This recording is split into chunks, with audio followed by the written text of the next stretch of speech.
Good morning and Happy New Year. Above me we got a 35 Gtr in for full fluid service. That consists of engine oil, front diff, gearbox oil and rear diff. Also checking brake fluid and coolant, etc. But the main things we'll be covering is those items I just listed there that get changed on a full fluid service. And at the moment I've just finished draining the engine oil and we'll move on. What are you doing there, Josh?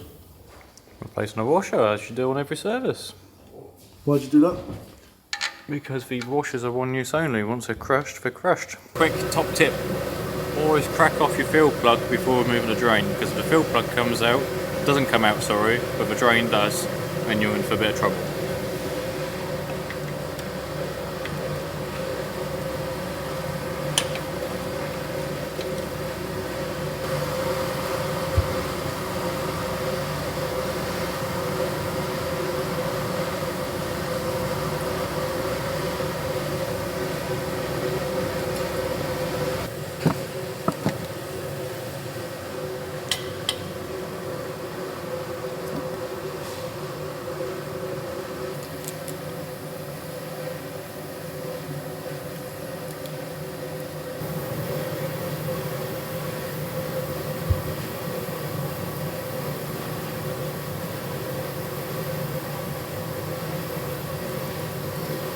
When it comes to the GTR gearboxes, that is the sump plug I've just removed, but inside there's also an internal dipstick, so you won't drain your oil out until you take the dipstick out.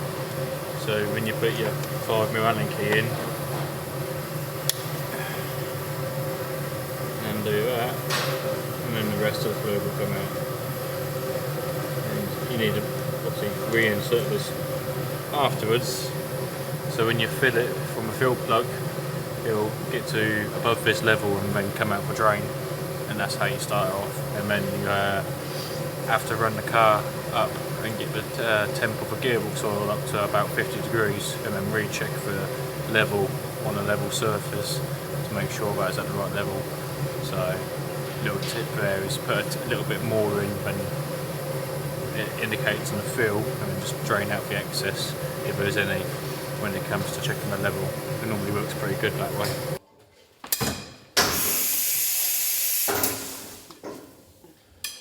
Just another side note, so as the gearbox oil is draining, with the rear diff drain bungs, they're notoriously tight.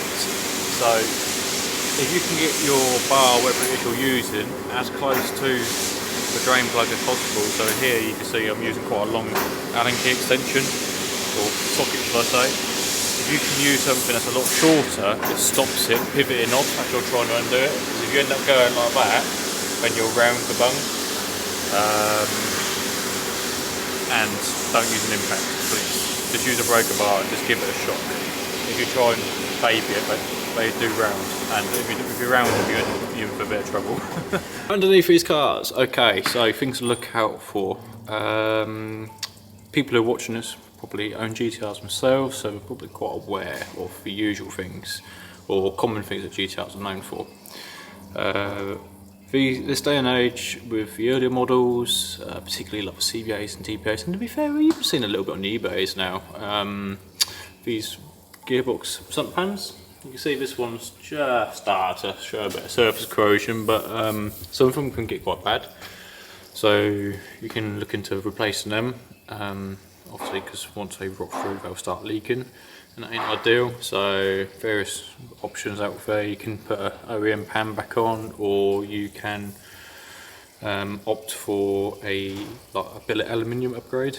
We actually offer one of those, one of our own. They normally have a slightly deeper pan, so you can have a little tiny bit more fluid, and that has got the fittings there. So if you wanted to run a cooler, but the pan on its own is pretty good. Solves that issue, and it won't rot again because it is aluminium rather than just this steel. Undertrays on the GTRs are pain, only because, to be honest, the material or the quality of, like said brackets, the bolts that hold them on, the bolts round, the bolts snap, they're made out of cheese, to be honest. And the brackets, once they've been through a few winters, they just turn to dust. Working on your cars yourselves or bring them in for service, that you may be advised or may have no choice to have to do something about the under trays, because what can happen is you snap so much stuff, or you end up with brackets so broken that you need to replace them or repair them, otherwise your under trays ain't going back on basically. This one's done a little bit. You can see someone had to go. That is supposed to be a little bracket there that rivets on. The bracket's disappeared and this is all fallen apart and rusted, so I'm going to cut that off.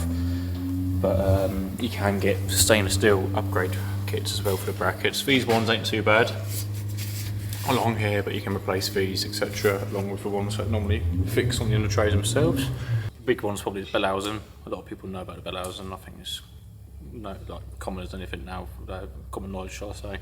So those are things to bear with and check and make sure they're okay. If you've got a noise, it can either be down to the bearing in the Bellhausen or the what do I call it? I'll call it the flex plate. There's a plate inside that takes up the harmonics. It's got springs in it, make them rattle as well. Apart from that, it's just usual stuff. Keeping an eye on tyres, brakes. They can be quite expensive on the GTRs, just due to the nature of the car. But things to keep an eye on, because they do like to use them. These are quite a common one. These ones are actually not too bad. You might want to come around this way.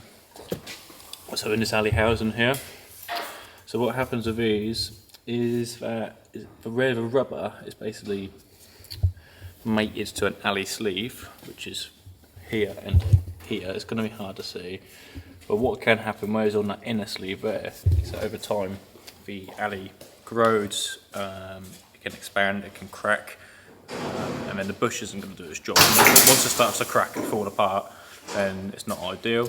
So you can either replace the whole lower arm for a whole new arm, or you can replace that rear bush for a polyurethane replacement, i.e. like Powerflex, or not too sure Superpro do one.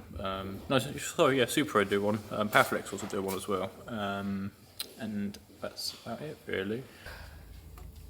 Oh, okay. I thought it was really black for a second. It's like, oof. And no, it's blue. It's got Motul blue in there.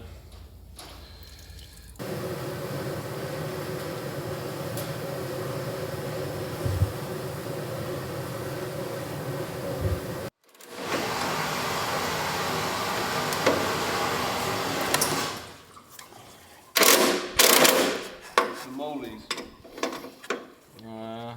It's so soft now.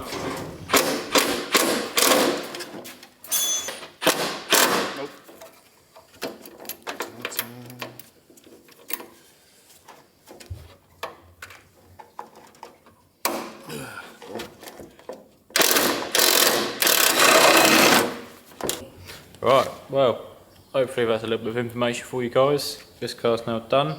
It's had all its fluids changed, service is done. This one isn't having an alignment, but most of the time a GTR will have a real alignment with it. That's all for that. Let us know what you think. Thanks.